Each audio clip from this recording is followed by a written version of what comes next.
Hulk Hogan is the leader, though he really shouldn't be, of a mercenary crew that includes Apollo Creed, Shannon Tweed, and John Kreese, as they band together to rescue a squad of gymnasts kidnapped by Kano and Billy Blanks. The fuck is this?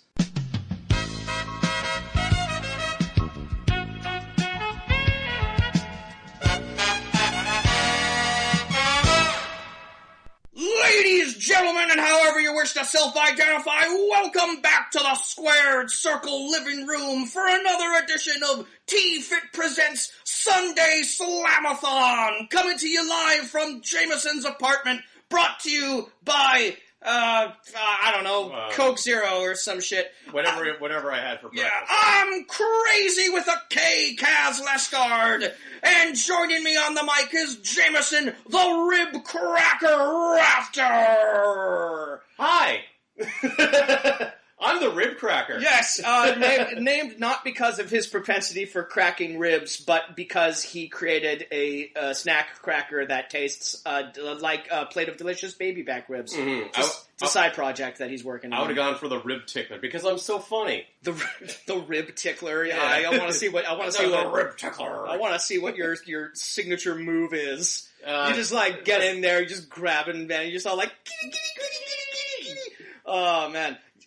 No joke. I legitimately want to see that. Yeah, it'd be the greatest heel for maybe a summer, and then they'd have to retire my character immediately. He just would not be selling T-shirts immediately. Mm-hmm. Yeah, you get one of those action figures though with the realistic sweat. Oh, God. Remember that was the thing? Do they have that? Oh yeah, they had a line of wrestling action figures with the big selling point is that it secreted some sort of viscous liquid. I don't want to have any toy that secretes anything. Sweat action! They sweat. Introducing the new WWF Maximum Sweat action figures. Maximum muscles, maximum detail, maximum sweat. Playtime's over. God, that had to have been discontinued after some kid drank the sweat or something. Or just imagine that's some kind of health code violation. Like the one weird little boy on your block that sounds like, I love to make them sweat. I love licking the sweat off my wrestling action figures. Come over and play with my sweaty men. Anyway, that was his neighbor. I was that. Anyway, speaking of sweaty men, welcome back to The Fuck Is This for our second go around on WrestleMania, where we are watching a slew of movies, all featuring or starring wrestlers. Yeah, that is the wagon that we are hitching our podcast to this month. It's a good idea. It's a pretty good idea. Good idea. Yeah, we got a lot of mileage out of three. Yeah, we got three on deck here. 3, and hopefully we can release them all in May if we don't let life kick us in the ass. Jameson, I'm going to let you introduce our special guest today because I am a generous co-host, and also because I do not know our guest's last name. All right. Mainly that first one. Well, let's see if I can remember it. No. This gentleman was someone who I met way back in 2004 when I first enrolled into art school. He's been a good buddy of mine. We've worked in the games industry together for many years. For several years, he just lived down the road from me here, downtown Vancouver. He's the guy who kind of got me into wrestling. He got a lot of my friends and I into wrestling. Because he has the encyclopedic knowledge of it. He's the guy who has the WWE network in lieu of Netflix and HBO Go and stuff. Why would you need anything else? Absolutely. Oh, and the sheer amount of content that we can pick up from the world of wrestling. Whenever we watch wrestling on a TV, it's like peering into a parallel universe where everything is just themed around wrestling, and it's easy to get caught up in that enthusiasm. And so he's been a solid friend of me for years, and I owe my love of wrestling to him. And here he is right now, my friend and yours, ladies and gentlemen, Mr. Scott Murray. Welcome to the show, Scott. Oh, I'm glad to be here. Mm-hmm. It's my first time being on this show, but it's not our first time watching really shitty movies. Mm-hmm. Featuring wrestlers or without. Well, that's my expertise as wrestlers, so this is why I'm here. Yeah. We used to watch shitty movies kind of on the regular. We would get a bunch of the guys together and we would just make a matinee of it. Yeah, usually we watch like 1 or 2 films, but yeah, just one wrestler movie this time. Mm-hmm. Maybe next time we could do like Hell Comes to Frogtown or something. Well, the last episode we did a Roddy Piper movie. Have you seen The Shepherd? No, I haven't. I saw the trailer though. Yeah, I said said to me the trailer, and he's like, "Do you recognize his voice?" I was like, "Of course I recognize." His voice. It's Roddy Piper. Roddy Piper has been in some shitty movies. Well, welcome, Scott. So, Thank you. So yeah, we watch baffling movies on this podcast. Yeah, what are some of your favorite baffling movies that you've watched and enjoyed and loved and recommend other people? Definitely Miami Connection. I think it's my favorite.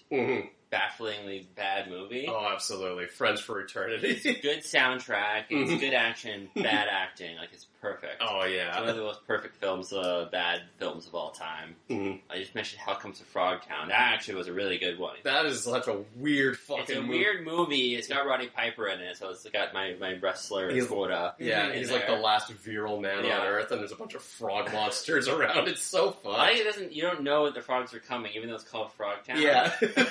You don't know it's coming for a while, and then they just all of a sudden it shows up, and you're like, oh, right, this is a movie about frogs. Yeah, like a good 20 minutes goes by before you see a frog creature. A couple of my favorites. Cool. Yeah, and Jameson mentioned you are a wrestling aficionado. Yes, I am. Yeah. I am. I know quite a bit about wrestling, especially from the 90s. That's my heyday. But I do watch still now. Still watch it. Yeah, we just had our annual Winomania event about a month ago. That's a great pairing. It is wine and WrestleMania. I think the classiness of the two go together really well. They complement each other well, like a good wine and a table. Wine and a cheese. I'm surprised, given WWE's propensity for slapping their logo on everything, they don't have like their own wine. Yeah, they don't have their own WWE Vineyards. Yeah. You think Vince would be on top of that. Like, that's another market he hasn't cornered something. Well, he has his own studio. Film studio. Yeah. I don't know about that. For the purposes of this month of movies, for WrestleMania. I kind of wanted to stay away from WWE films. I felt like that was a little too easy. They are actually, I've only seen, I think, 1 or 2. They're not like your classic bad movies. They're just basically straight to DVD movies with wrestlers in them. Yeah. So it's not. I think we listed where we're at WrestleMania. We're actually listing out all the films that they produced, and there's a lot of too many to watch. There's like 30 movies. Yeah, there's like 6 The Marine movies, and there's like ones where they meet Scooby Doo and shit like that. Scooby-Doo and Flintstones. Yeah, that's what I was gonna like before when I was searching for movies to potentially do for this month. That's when I sort of opened that treasure trove of all wait. WWE is doing like a ton of Hanna-Barbera movies. They are. It's really weird pairing, and I don't know how it started or why it's continuing. Yeah, it still is. The one that I thought maybe we do, we're not gonna do it because I found something better. But the one that really you could make an argument for WWE hooking up with most of the Hanna-Barbera characters, like the Flintstones. Okay, like people wrestling with big dinosaur bone clubs. Yeah. I get that. Scooby-Doo fighting people in masks and monsters and stuff. Yeah, big staple. The one like Yogi Bear wrestling, bear wrestling like Zangief. I don't know. The one that really made me raise my eyebrow was WWE meets the Jetsons. Oh yeah, that's a weird one. What did the Jetsons have to do with wrestling? When George Jetson is assigned a new project, he stumbles upon one big blast from the past. Everybody, this is Big Show. This has been frozen in ice for 100 years. Am I in the future? I guess Vince McMahon got a hold of a time machine, went to the future, and it writes itself from there. They also did the sequel to Surf's Up. Do you remember that movie? With the penguins that are... Yeah. I didn't know that they did. They did Surf's Up too, but it's the Undertaker and Vince McMahon are in it. Yeah. Good Lord. Yeah. From Sony Pictures Animation and WWE Studios. This is a map to the most legendary surfing spot on the planet. It's a surfer's graveyard. To ride the most dangerous waves on Earth. You gotta do more than surfing. You gotta survive it. Surf's Up 2, Wave Mania. Well, okay, so let's talk about the actual movie that we're watching today, which is Scott's suggestion. Jameson was talking to me. He said Scott's got some ideas for movies, and the one he suggested I had never heard of before. But when I found out who was in it, I'm like, immediately I was all like, "Fuck yes! Are you fucking kidding me? That's the best cast I could possibly ask for." A very good cast.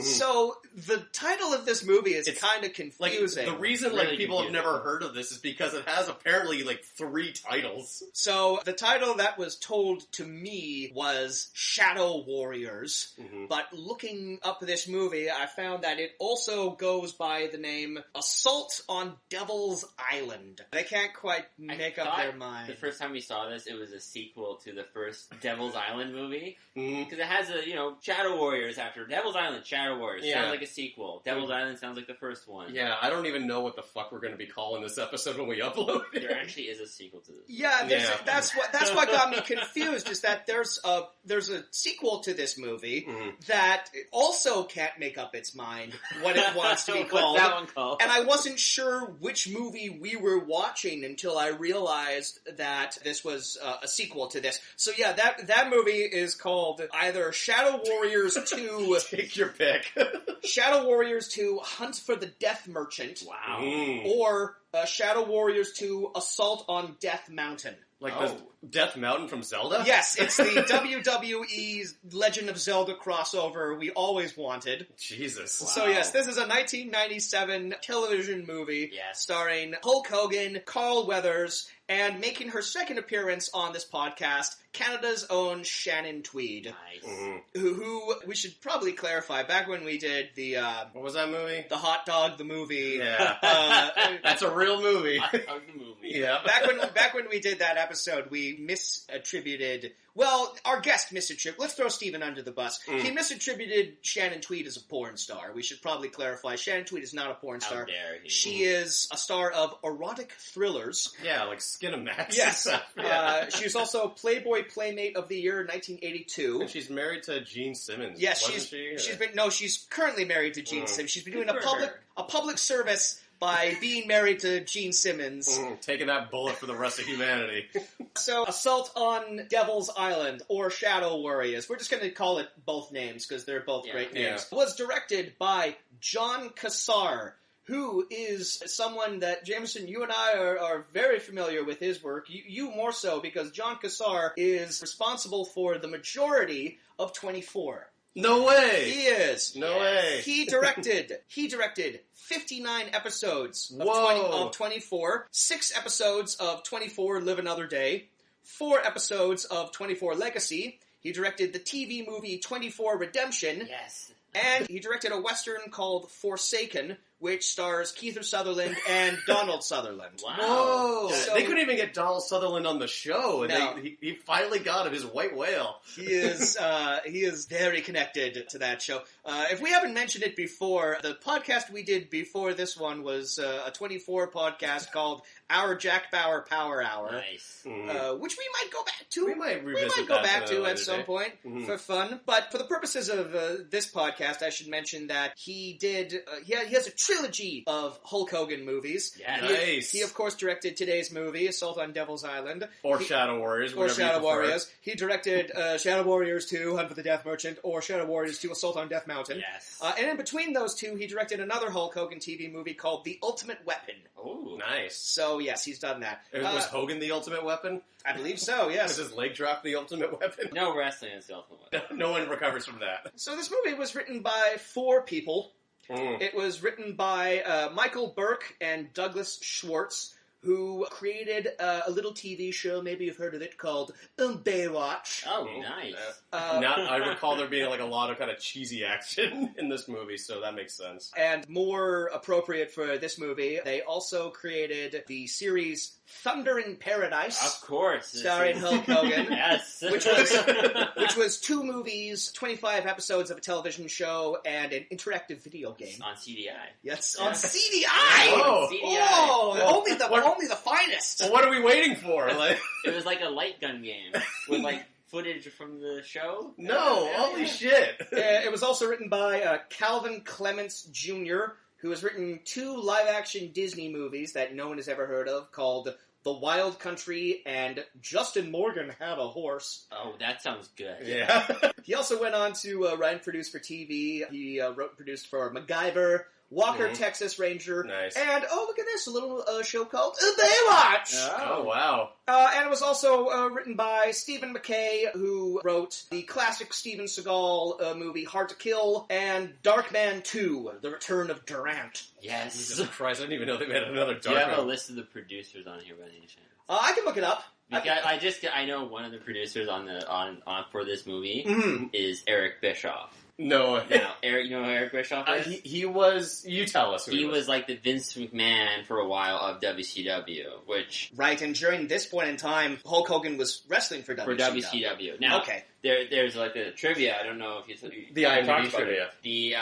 To make people watch this movie, they teased it on a WCW Nitro episode that the contract signing between Sting and Hogan for Starrcade would take place during the commercial break for this movie.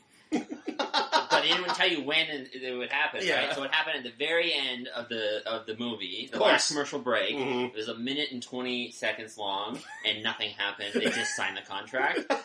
And that's good television. But Eric Bischoff, he once challenged Vince McMahon to a fight on live television, like a legit fist fight. Said, "Come to my pay-per-view and I'll fight you." And apparently Vince McMahon really thought about doing it, but he had to go to Stephanie McMahon's graduation, so he didn't actually fist fight him for real. But Eric Bischoff is going to produce the Hulk Hogan biopic on Netflix. Yes. Holy He shit. is going to be a producer on that as well. Wow, because they are like legit best friends. Yeah, so and there's going to be stuff that Vince doesn't want you to know about his empire. Did you, you probably know, but James, did you hear who's playing Hulk Hogan in the movie? No. Chris Hemsworth. I heard that, yeah. Thor? Thor, yeah.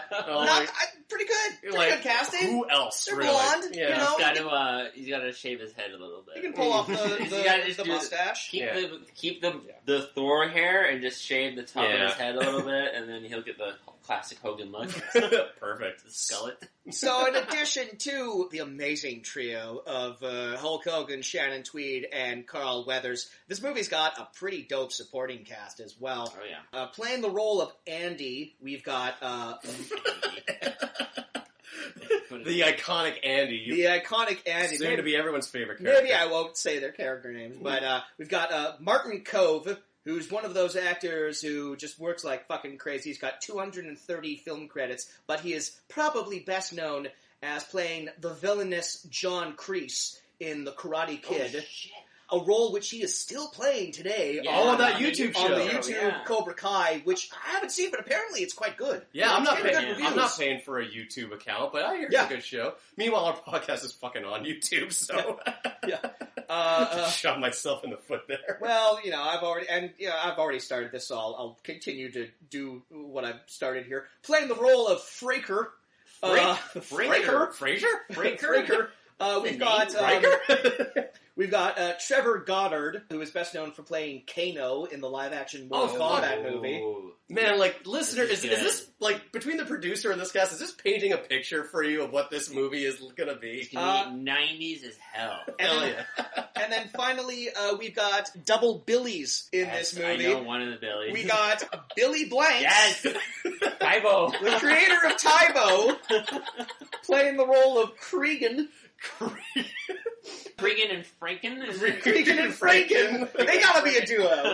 Together at last. And playing the role of Carlos Galladino, we've got Billy Drago, who played Frank Needy from The Untouchables. Nice. Like a legit good movie. He's the dude that got thrown off the roof by Kevin Costner. Oh, nice. Even though that was based on a real person who actually lived, and guess what? That didn't happen to that guy in real life. But fuck it, The Untouchables is... fuck it, put him in this Hogan movie. Put him in this Hogan. This is a dope sounding movie. That's everything I wrote down. Yeah, I'm looking forward to this. I haven't seen this. I'm going in completely blank, so well, ladies and gentlemen, without further ado, just want to point out that if you want to watch along at home, again, this movie is available in its entirety on YouTube. We may end up just strictly doing YouTube. I know, right? It's too easy. ShadowWarriors.mp4, brother. ShadowWarriors on MP4. It's brother. too easy to find. Alright, anyway. I mean, literally literally says, Shadow Warriors, brother! Shadow Warriors, brother. MP4. All right. All right. We'll see you after the break. Stay tuned, everyone.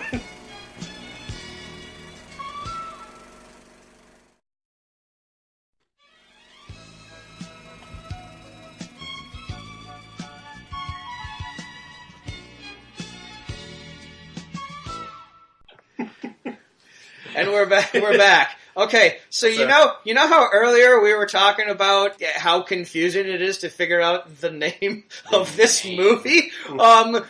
That was put into effect almost immediately.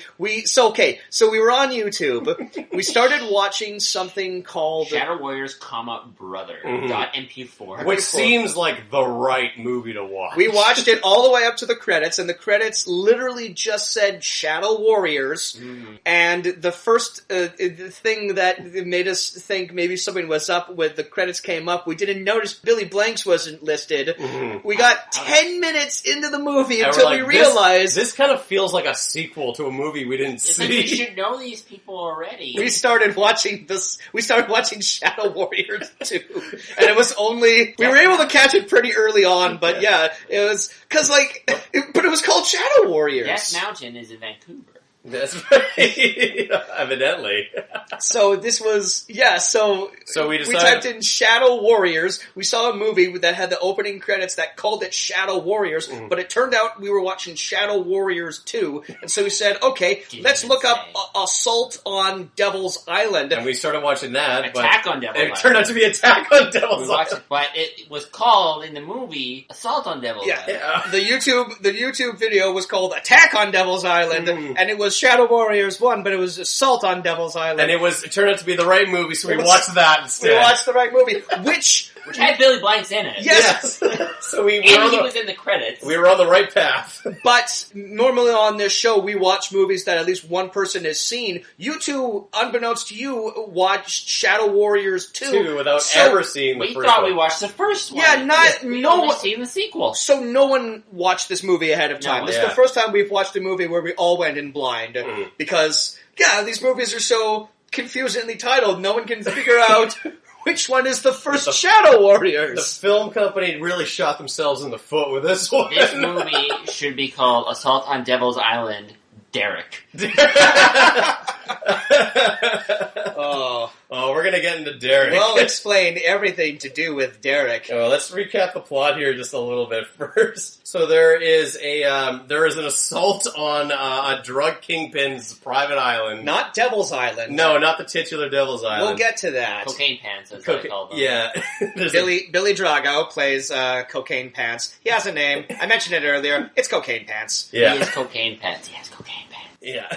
So Hogan and his crew, which includes Carl Weathers and Kano from Street Fighter, Mortal Kombat. Mortal Kombat rather. They have their assault on Drug Pants' island. They're there to kidnap the drug lord and then take him into custody. Mm-hmm. But like he said, you Navy SEALs are so easy to protect. It's easy to predict. Kano betrays Hulk Hogan. Yeah, which we really should have seen coming. Mm-hmm. Yeah, he was the loose cannon, the guy who disrespected Hogan's authority on the plane. Yeah, we see them in the first scene. They're all on the plane and they're in the hold and whatnot, and they're on their way to the island. And Hulk Hogan, who's playing Mike McBride. For the purposes of this movie, we'll call him. Who has no mustache. He really doesn't look like the Hogan you know and love. No skullet. No skullet. It's wig. It's so weird. It's so weird seeing Hogan without a mustache. He still is a hot dog. He still has the skin of a hot dog, and he's still an old man. He doubled down on the length of his hair, but his facial hair suffered. Because he sort of has a little wispy mustache, and that's almost worse than the full handlebar. If it was his attempt to look more like a Navy SEAL, it failed miserably because he looks like he's in the Navy whites at the end of the movie, and boy, does Hogan look weird in any sort of a uniform. I think he would look more like a Navy SEAL just as being Hulk Hogan with a mustache. Yeah. Than what he looks like in this movie. Yeah. So Mike McBride and his team are betrayed by Kano, and a couple of them die. Including a guy named JJ, who I guess like endears everyone to him on the squad with these tarot cards. He shows Hogan the death card, and that's how we're supposed to know that JJ knows all about tarot. That's for my enemies, brother. Yeah. He says that's for my enemies, not for him. Death. Not a good card, Mikey. That one's for my enemies. Put the deck away. But like that's meant to play in, and then he gets kidnapped by the drug lord after the betrayal. I thought he died there, but we all did. It was confusing because the drug lord. No, because Kano took a hostage. Yeah. And I was under the impression that they were going to get that hostage back. I think he killed that dude off camera or something, because I don't remember what happened to that. I thought he died in the first assault, and then we didn't see him during the assault on Devil's Island. He died on that first island. Right, but then they have his funeral at the very end of the movie. Because his death is what drives Hogan throughout the rest of the movie. Like he mentions periodically, we got to avenge JJ. This is all about JJ. But two of his men died on that initial thing. Other guys died there too. Why is JJ so important? Yeah, JJ only JJ gets the funeral at the end. No one else dies. Not the other random person whose name we can't remember. So Hogan, is captured while Carl Weathers and the rest of the people are blowing stuff up spectacularly. Because Carl Weathers finally has a minigun and he's just going to town with it. He's about to get his head chopped off with a machete, and the drug lord's signature move. I'm going to cut your head off and send it back to them stuffed with cocaine. I loved it. That was a great line. I really wish we had seen that in effect. Mm-hmm. But he is saved by Shannon Tweed, who is also on this island, and we've seen in an earlier scene, she's sort of getting all chummy and sexy with the drug lord. With a really bad Russian accent that she's putting on. She wants diamonds for some reason. There's I don't know, she's on her own secret undercover mission or whatnot, and then she saves Hulk Hogan because the drug lord is going to give her diamonds to Kano for betraying him. I don't know. She saves him with a broom. Yeah, a broom that can stop a machete blade. That's true. We never find out where she works for. I think it's implied that she works for another special operations kind of people. She's a shadow warrior by the end of the movie. By the end of the war, they all become shadow warriors at the end. So they Hogan and Shannon Tweed they team up and they apprehend the drug lord, Drug Pants, and they meet up with their squad, and then it's time to get off the island. What follows is one of my absolute favorite scenes. Oh, I think it's the highlight of the movie for sure. For sure. So, I didn't expect this at all. So they're on an island, and the only way to get off is they strap on some scuba tanks that they had dropped earlier, and so the three of them and the other two remaining guys and the drug lord are all scuba diving back to... They have those... They got those what are they called? The mini submarines. You hold on to them. They're kind of like handheld, non-destructible torpedoes or something. Yeah, I don't know what they're called. But because they're in the Florida Keys, they are right in the middle of massively shark-infested waters. Mm-hmm. And this was actually really impressive. One thing I will say in this movie's favor is that almost all of the effects are practical. When things explode, they actually explode. They have guns with actual muzzle flashes on the guns. It's not like you watch a cheapy action movie today and it's all CG and digital. They put some money into this movie. They blew up a lot of things. Yeah. Including and there are real sharks. There are real actual sharks in this scene swimming past the stunt. I'm assuming it's not actually Hulk Hogan and Shannon Tweed, but they're swimming past. But Mike McBride. Yeah. Swimming by Mike McBride. They're real sharks, and they start biting them. It looks like they start actually biting on the actual actors or stunt doubles or whatever. And I don't know how you train a shark to do that. I don't know. You probably rub chum all over the stunt person's on these back. Harmless, non-man-eater kind of sharks. But that doesn't fucking matter because the action movie dictates that a shark's eating someone. So what does Hulk Hogan do? Yeah, you could stab a shark to get it off you. You could punch it. You could punch it on the nose. That's what that generally does. No. No. You pull out a grenade and you stuff it down the shark's mouth. And then it blows up in a very realistic It looking... looked way too real. Like, the shark looked real, the explosion looked real.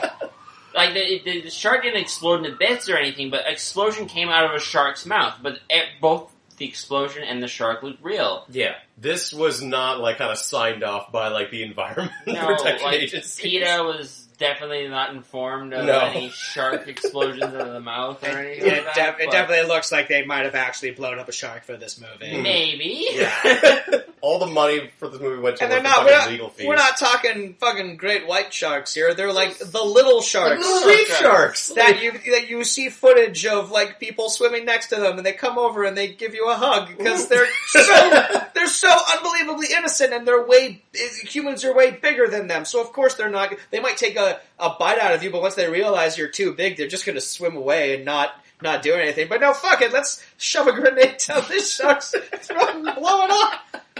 He definitely had an explosion in his mouth. Yes, it was like a real shark, either dead or alive, had an explosion in his fucking mouth. It was like a flash grenade or something, but like still, like I don't think like that's a thing you can like get permission to do from like some environmental. Did board. either of you notice that the sharks in that scene didn't look like they had teeth? Yeah, like they were kind of. I didn't see any teeth. Maybe they're like Hollywood sharks whose teeth have been removed. That's even sadder. Oh, That's even sadder. You just like, remove the shark's teeth and then blow Hogan's it up. private resource of like toothless sharks that he can go and wrestle with. How dare you? I wouldn't put it past him.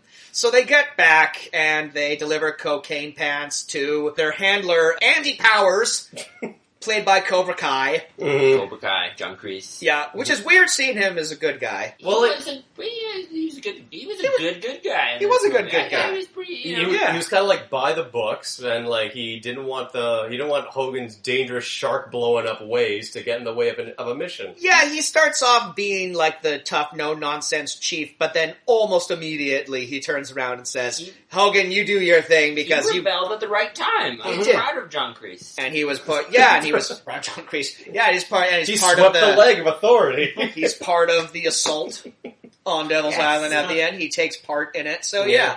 He's very involved. So yeah, it kind of seems like this whole thing is wrapped up nicely. You would think that, but almost as soon as Cocaine Pants goes into protective custody, does Kano get his revenge by? And this is amazing. I thought this was a flashback. Yeah. I think we all did. It was a weird scene. Shannon Tweed is hanging out at Hogan's place, and she's kind of just like looking around and trying to find out something about him. And then all of a sudden, we cut to this. Like it has a crossfade. It has a dissolve into like another scene, and it gives you the impression that it is a flashback. Yeah, I thought we were watching like Shannon Tweed's backstory here, but what happens is we cut to. We fade to. We fade to, and this is 100%. Okay, so I think listening to this, you can probably assume this early in the thing, like, we have the bad guy in custody, but we have, the other bad guy, Kano, who's Fraker, but we're just gonna keep calling him Kano because he's basically playing the We've been calling Mike Hogan this entire time. Yeah. So it's like, oh, okay, well, then I'll kidnap a hostage and we'll trade back and forth. But they don't just kidnap any hostage. They kidnap the entire all-American gymnastics team. Who won the gymnastics on some gymnastics cruise? Yeah. Right? It's a flight! And no, they had a crew. They had a ceremony for them. And they were the best gymnastics team, and they won the gymnastics competition of some cruise. Yeah. And then they had their own private plane. Because they're that huge of a deal. They're a big deal. What did they say later on? They said, the gymnastics team, the heart of America. Yeah, when the terrorists or the kidnappers are replaying the video to like the what do you call that when all the generals are assembled? The war room. The war room.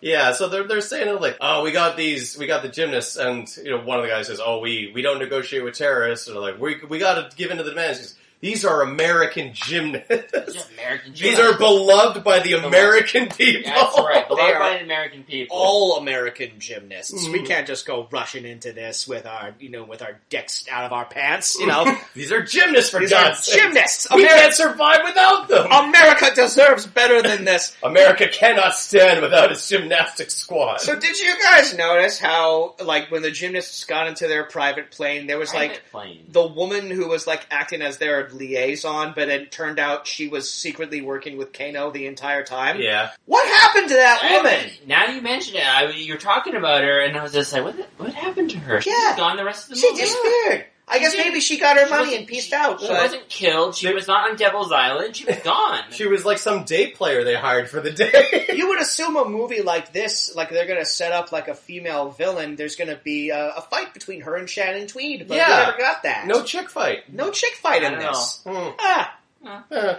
This is a Wasted opportunity there, Assault on Devil's Island, aka Shadow Warriors. because this is a movie that treats Shannon Tweed with the utmost respect and decency. 95% of the movie, she's in a bra or a swimsuit. During the titular Assault on Devil's Island, there is no shit a moment where there's like one guard, and then Shannon Tweed and Carl Weathers are like around the corner, and I think Carl Weathers is about to shoot him, and Shannon Tweed's like, no, let me handle this. And she unzips her frog suit. She's down in her like strips to bikini her and- bra and panties, and she literally just walks over half naked. It's just like, Hello there. Breaker sent me down. See if you're lonely. and it works! And she beats the shit out of the guy. It's like, really? You're gonna fall for that? Like, Just no a- henchman's gonna be like, wait a second, there are no women on this island. There was one, but you're not her. Yeah. You're not part of the gymnastics team. So they hold them for ransom on Devil's Island. They keep him in a cage with a bomb. And when the bomb explodes, it's going to flood the room with water. And if the demands aren't met by until the time the bomb goes off, the precious gymnastics team is going to drown. And all will be lost. Devil's Island looks like a cool, like, tourist destination. It looks kind of cool. I kind of want to go there. Like this hexagonal I shape. bet you can, like, pay money and go to Devil's Island. It's probably like a touristy thing you can do in the Caribbean. Do you think it's like specifically like come and see the Devil's Island from Yeah. the classic movie Assault on Devil's Devil's Island? As noted in I would hope so, but I There's like a tour I guide. assume no. Yeah. There's like a tour It's like guide. probably like a low point in that Yeah, island's I know, history. By the way, It's this old fucking fort, and like, by the way, it was also in this shitty movie. Over here is the Sorry, scene Hulk where Hulk Hogan throws Billy Blanks off of a roof. Here's the part. Here's the location where Billy Blanks held a girl over his head for like 5 minutes. Fun fact: Carl Weathers was here once. I remember. Have you ever either of you ever gone to like sometimes like a place will like they'll shoot a movie there but they'll like leave the set as it is and it'll just become like a big like tourist attraction? Like, have you ever gone to any of those? Well, I grew up in a town called Steveston, which is where they shoot Once Upon a Time. So, like, Right. that is part of, like, a small town that still has, like... Power Rangers. Yeah, and Power Rangers. And they'll have, like, The new Mr. Gold's one? Pawn Shop or something, like, in what used to be a bakery. I remember when I was a kid, my family went on a vacation to Malta, and my mom took us to... that's where they filmed the Robin Williams movie Popeye, and they built an entire seaside town, and they never took it down. And it's a huge tourist attraction, and they have, like, Popeye statues, and, like... Isn't Malta where they also film all the King's Landing scenes in Game of Thrones? Oh, maybe. And you fucking mentioned the Popeye movie? You know what? Though, small connection, in Maple Ridge, when I was going to school, in elementary school, they were filming Jumanji nearby.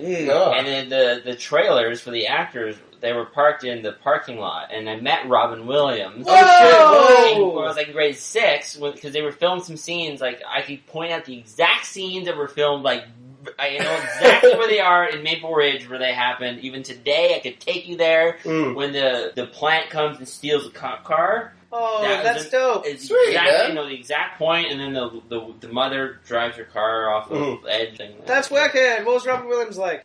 He was nice. Yeah, of course he Meeting was. kids and stuff. Yeah. And, Yeah, the probably other great guy with who was kids. in the movie, the one of the Wayans brothers. David Alan Grier, I believe, was... I think it was David Alan Grier. The gentleman of color in Jumanji. Yeah, not Wayans. Grier.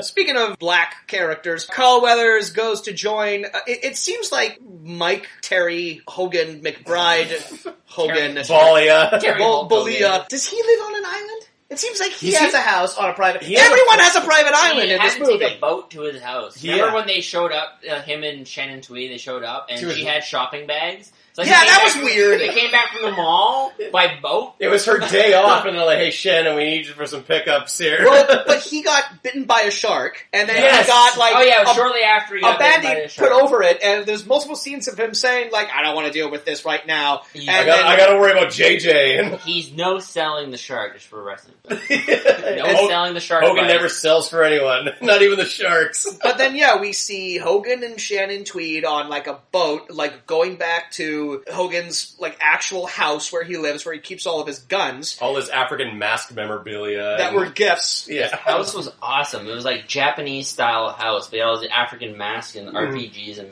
machine guns. But really cool. It's the same day, and we can see that he's still bleeding from the wound through his shirt. But Shannon Tweed has changed outfits, and she has 2 shopping bags. Like, we imagine this was either hours or days later. Like, it was days later. It was days later. It's the same day, but for some reason she went shopping. Mm-hmm. I guess maybe because she didn't have any, maybe like because her cover was blown, so everything she had with her was left on. Yeah, and we even have like the typical scene where like she's like nursing his wounds, and she manages to pull out the shark's tooth and shows it to him like oh yeah, I remember we got attacked by the sharks, and he says like something here that sorry. Wow, it's a shark's tooth. Souvenir for you. I hate sharks. Always figured it'd be a shark that did me in. To point out, because we watched 10 minutes of the sequel, he's still wearing the shark's tooth that she pulls out in this movie. It's establishing that shit, you know? This is a smarter franchise than we give it credit for. I also want to give this movie credit that Hogan and Shannon Tweed don't get together in it. That seems like that's a pretty obvious... Like it would have happened. Yeah. She's looking at him like, look at this hot dog. This old man. Look at this leathery, constantly sweating. I thought for sure. With hair like a mop. They'd hook up at some point, but no. She resisted the charm of the Hulkster. The Hulkster, the hot dog himself. So Carl Weathers comes to visit him on Hogan's private island, and then a helicopter comes out of nowhere. No, they crush coconuts with their hands. Hogan is the only one who crushed a coconut. Yeah, because he has the power of Carl Weathers. He has all the power of the Hulkamaniacs. Carl Weathers, who is like jacked in this movie, muscly, couldn't do it. Shannon Tweed, you thought did it, but I was disappointed that Shannon Tweed wasn't able to crush the coconut herself through her own. Is that a through line? Does she crush a coconut in the sequel? I don't remember. Maybe it's her character. By the third movie, she does it. The second movie, she struggles with it. Not exactly a memorable film. So they're attacked by ninjas? Yeah. I would say ninjas. Ninjas with guns. Ninjas with gun ninjas. They're attacked by gun ninjas. Ninja commandos? Yeah. Commando ninjas? And they're not very good ninja commandos. They get out-ninja'd by Carl Weathers pretty easily. Well, he's used to jungle warfare. His Predator experience came in handy. His time as Predator, Commando, and Apollo Creed. Yeah, Carl Weathers gets to have like one of those big Gatling guns, and you can just tell as soon as you saw them all. Oh, that's what Jesse Ventura had in Predator. That's what I put that in my contract. I get to fire the Gatling gun multiple times. It worked. It worked out a lot better for Carl Weathers in this movie than it has. And we were talking about this. Carl Weathers dies in almost everything he's in. I thought for a second Carl Weathers doesn't die in movies, and then you listed 3 movies where he died in. I'm like, you guys in everything. Happy Gilmore, Predator, and we're not Rocky 4. Yeah.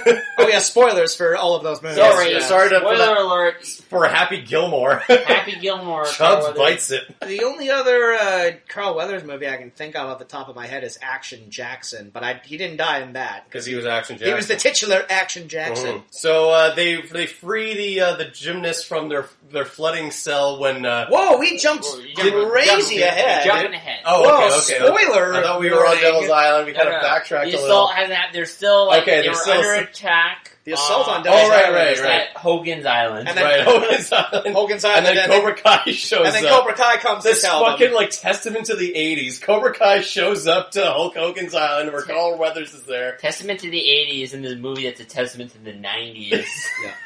It says, I've been tasked to pick up the drug lord. Cocaine pants. But you gotta stop him. I'm not gonna stop you. This really is a testament to the 80s because John Kreese of Cobra Kai comes to a private island to enlist Apollo Creed, Hulk Hogan, and the Playmate centerfold from 1986. Like, that's what I'm talking about, man. To go take down Kano from Mortal Kombat. Wow. If we haven't mentioned before, this movie's awesome. It's like you draw names from a hat to be like... It is, it's like a Mad Libs. Yeah.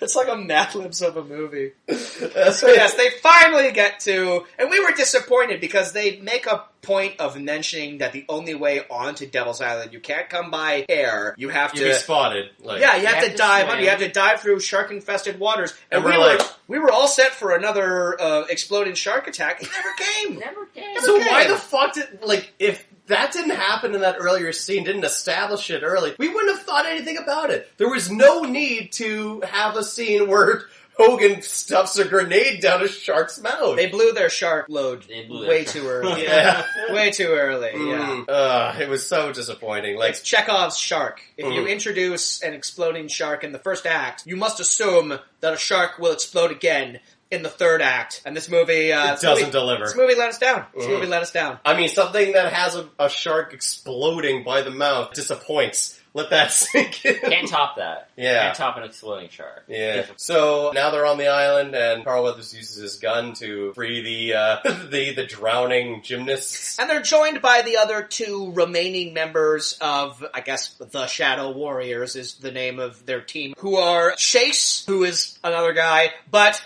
also... Really? There's only one guy. And that's Derek. Yeah. Oh my god, Derek. The Shadow Warrior. To end all Shadow Warriors. There's no, even Hogan and Carl Weathers had nothing on Derek. Yeah. Derek won the assault on Devil's Island. No one else did. Yeah, it's so interesting. You have all of, these big-name action people in this, and yet for some reason, Derek gets one of the coolest scenes in the entire movie. They set up all of these explosive devices around Devil's Island, and there's a scene where Derek is just mowing down people with his machine gun, and there's just a thing where he's just running from the explosions that he's setting off as he's running away from them. As he's running away from them, he's blowing them up himself. Yeah, now, one after another. After he's murdered all the henchmen. Yeah, half the henchmen. Everyone who Hulk Hogan and Carl Weathers aren't dealing with. No, which is a lot of them. Which is mostly we'll get to it. Yeah, so Hogan kills 2 people on Devil's Island. Hogan's pretty preoccupied with Billy Blanks. Mm-hmm. Yeah, Billy Blanks plays... Carl Weathers is busy with a door. Yeah. Yeah. Now, Billy Blanks plays Kano's lieutenant his or number whatnot. One guy. His second. He's like the third right hand man. The third main villain of this movie. He's the mini boss of the movie. Yeah, he's the mini boss. Yeah, he's the adobo. A bobo. A bobo. Yeah. A bobo. Yeah, Bobo. Yeah, so there's a pretty... Yeah, Hogan gets to take out Billy Blanks, and then later he gets... a very extended fight sequence. Yeah. He's really just fighting him for the majority of the last half of the movie. I need to point out this fight scene with Billy Blanks and Hogan. That Hogan's throwing a bunch of karate, high kicks and stuff, and sweepers, and And then Carl Weathers, during this assault... On Devil's Island, breaks out a backbreaker. He's the only one who does a wrestling move in this whole movie. Yeah, you have... Not Hogan. You have Hulk Hogan, one of the most famous wrestlers of all time. I know Hogan doesn't pull out backbreakers as a wrestler, but he doesn't do any wrestling moves. It's karate. Yeah, which he's not really. He's not the best karate master in martial arts in WWE, but he's trying to keep up with Billy Blanks in this film. But I expected a body slam, anything like back rake. I was just hoping for a back rake. A tombstone. Because this was back in the 90s. Hogan. There was He's one. not going to do that? No atomic leg drop? I was hoping for like... There was one moment of the Hogan and Billy Blanks fight that I really liked where they're fighting on the roof and then someone rolls a grenade in their way and they both stop fighting, look at each other, run away, the grenade explodes, they jump from like one roof to another, and then they kind of like get Make up, sure they're okay. dust themselves off, look at each other, and then start fighting again. That was a good moment. I like that. I like that quite a bit. Yeah. And then unfortunately, Billy Blanks doesn't get a pretty cool death. He just kind of throws. We thought the sharks were going to come back. He throws them over the ledge of the fortress, but then he splats next to the water. Yeah, and it's just kind of like lasting this opportunity. Let's go backwards a little bit because the best moment of Billy Blanks in this movie, was when he had the gymnast in his hands and he's like left. Oh yeah! Oh my god! And he's like just holding her like a doll above his head, like threatening to throw her down. Yeah. Well, okay, so Cobra Kai and Cocaine Pants. Who, like, he let flies the plane. Yeah, this is weird. So he's a hostage and he's flying his own goddamn plane. Yeah, have you ever seen, because I guess Kano told him, just come, it's just you and the drug lord, but have you ever seen a hostage fly the plane while he's still the hostage? It was very odd. But they're in the plane and they're circling above Devil's Island, and then Kano is down there, and he gets Billy Blanks to, show them the hostage or whatnot to Cobra Kai, but he's holding the hostage over his head for a long time. Because, they're up in the air. They can't see that well from up high. So they gotta, I got her. Look, she's up here. See this girl? There we go. Yeah. She's wearing the, red, white, and blue. Yeah. She's the all-American team. Well, we know, because we know she's limber. So we know she can, stay in that position for a while. Yeah. So... What happens next? The drug lord and Kano and the gymnast hostage make their way to the plane. Yeah, they make their way to the plane. And then Hogan gets a boat to chase after him. Speedboat, and then he grapples onto it with a grapple hook, grounds the plane. I believe it's called an anchor. An anchor? Okay. But a grapple hook. It is not a grapple. All right, fine. I mean, it is. You can use it as a grapple hook. But use the anchor as a grapple, yes. All right? Thank you. Here's the rule. When it's not in a boat, it's called a grapple hook. When it's in a boat, it's called an anchor. Gotcha. Right. All right, so he used the grapple anchor to anchor down the airplane, and then he and Kano have a brawl. Kano gets thrown into the water. To be fair, he does get eaten by sharks. He gets eaten by a shark in a very undramatic, kind of boring fashion. Yeah. I was really hoping, because Hogan did threaten it earlier in the movie, that he would rip his heart out. I'm gonna hunt you down, Fraker. I'm gonna hunt you down and rip your heart out. Yeah, he does. Yeah, he would rip Kano's heart out, like the Mortal Kombat move. Mortal Kombat, but he instead fed him to shark, which is good. But have you tried ripping a man's heart out of his ribcage? Not the easiest thing in the world to do. I think Hogan could have pulled it off. Kano pulled it off because he had cyborg powers. He could break the coconuts with his hand. I was hoping he could just bust through his chest and then break his heart like a coconut. But this movie's pretty PG though. There's no blood in this movie. There's no blood. There's no nudity. They'll blow up a shark, but there's no blood. There's a lot of bras and no nudity. Yeah. This movie's full of bras, bro. Well, Shannon Tweed. It's a 12-bra movie. This movie had a weird thing of other people would take other people's catchphrases. Like Hogan tells Kano he's going to rip his heart out, and Carl Weathers keeps calling Hogan brother. Yeah, brother. And he has the minigun, which was Jesse Ventura's thing. So, and Carl Weathers did the backbreaker, which is a wrestling move, and he's not a wrestler. Yes. Yeah. And Hogan was doing the high kicks, which is a karate move. It's a karate move. And that's Billy Blanks' thing. It's Billy Blanks' thing, yeah. So what the fuck? It's a whole lot of passing around of different moves. I think that was Eric Bischoff, I'm telling you. He loves karate. I know you guys don't know that, but if Eric Bischoff loves karate, he's probably like, Hogan, throw some high kicks, fighting Billy Blanks. A little postscript for you listeners out there. We did happen to watch that press conference after this movie, so we could simulate what it was like as a child of the 90s watching that Nitro event. What are you idiots? Shut up! It's like I said, time and time again, he runs, he's a coward. My name's on this contract, his isn't, and he's late. One more time. Well, shut up, you idiots. The bottom line is, he's not gonna show. Now what do you want? Yeah, it's literally a minute and a half. And it's not even. If I was sitting through... What I will say is that this movie is terrifically entertaining, so I wouldn't feel cheated necessarily if I had to sit through all of this while something terrifically not fun to watch happened. Like, I've never seen the appeal of Sting. I guess he was cool for the 90s. In 97, when this movie was made, at this exact moment, Sting was big. He was as big as he ever was. At this exact moment when this movie was made. He's just the Crow. Yeah. Right? He's just the Crow? Well, he's exactly like... what was Sting's deal? What was his backstory? He used to be called Surfer Sting, right? Where he had like blonde hair and he had the face paint and they called him Surfer Sting. He's like cool guy, right? And then Razor Ramon, aka Scott Hall, one day suggested to him, like, you know, try this other thing out, you know, I saw this movie, The Crow, and it's like, you could like kind of like make yourself like, make yourself the Crow. So he literally is just the Crow. He's just the Crow. It's interesting you mentioned Surfer Sting came first because like, Surfer Sting sounds like, you know how like there were those like Ninja Turtles action figures that were like them in like various jobs and stuff like that? Surfer Sting sounds like the offshoot of Sting, where it's all like badass Sting, and now he's hitting the waves, dudes. And then there's Space Sting and Cowboy Sting, and Fireman Sting.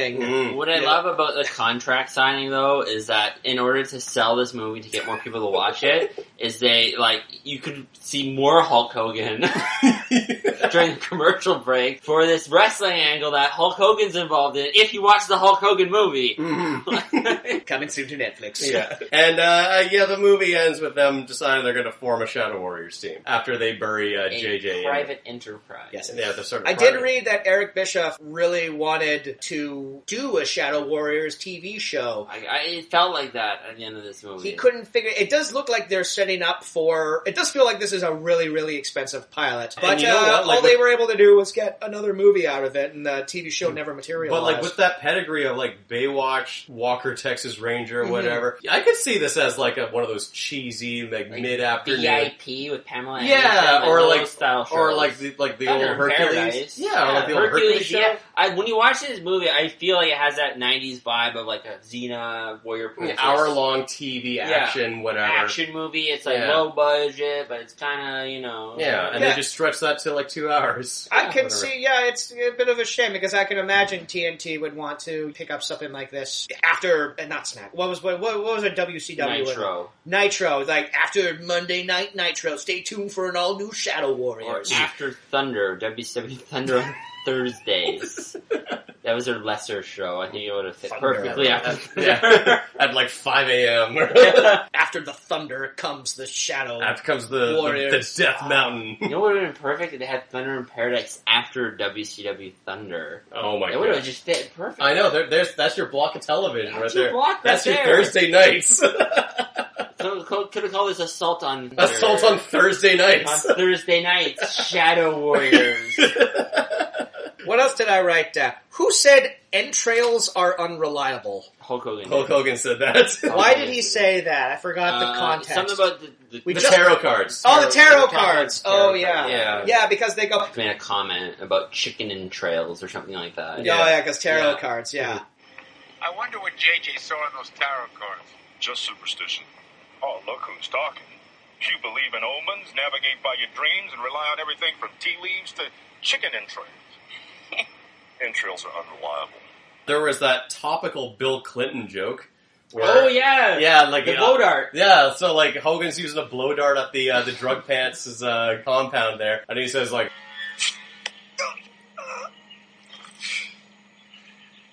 never jams. Unless you inhale. Which, to all you kids out there who don't quite remember the Clinton controversy with him smoking weed.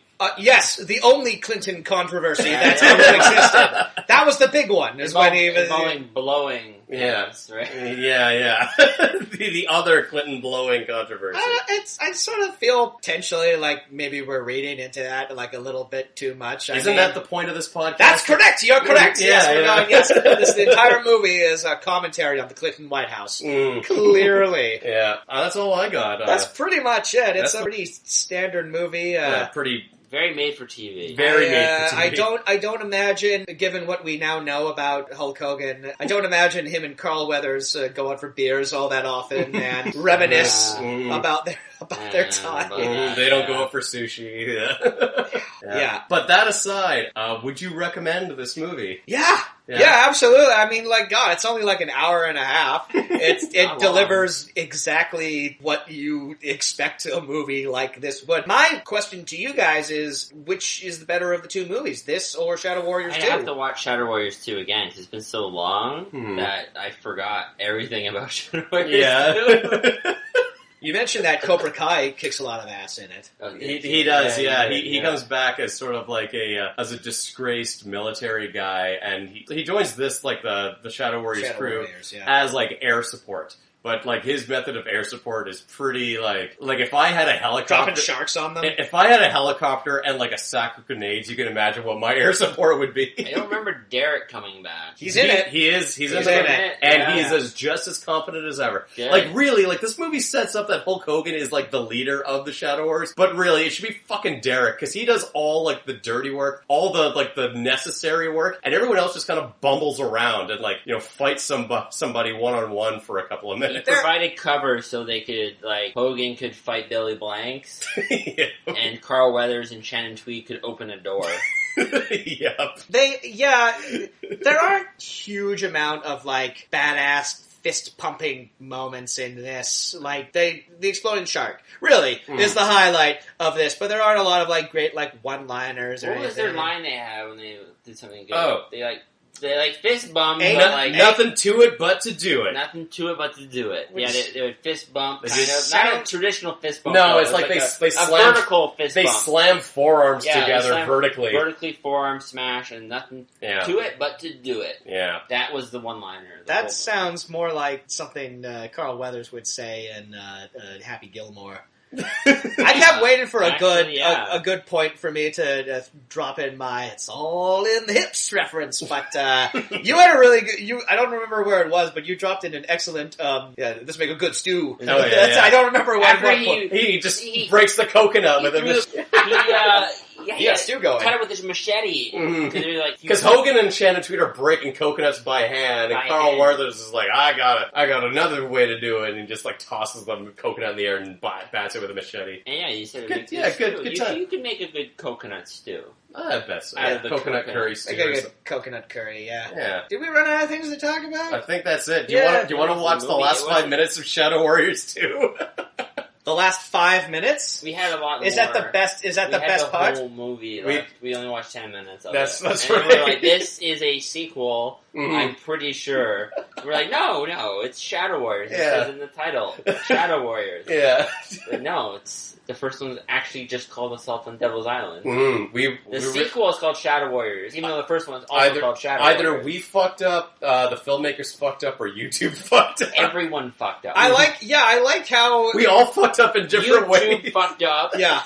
We fucked up, but also they fucked up. I like how out of like the two titles I found for Shadow Warriors 2, Hunt for the Death Merchant or Assault on Death Mountain, the version that we ended up watching was just called fucking Shadow Warriors! Yes! How the hell are we supposed to figure out what movie comes first? God damn it. Reminds me of like when I was a kid, I rented the TV miniseries It with Tim Curry, and it was back in the day where they had those double DVD discs where they didn't have the box art on it, but like on one side there'd be one thing and the other side there'd be another thing.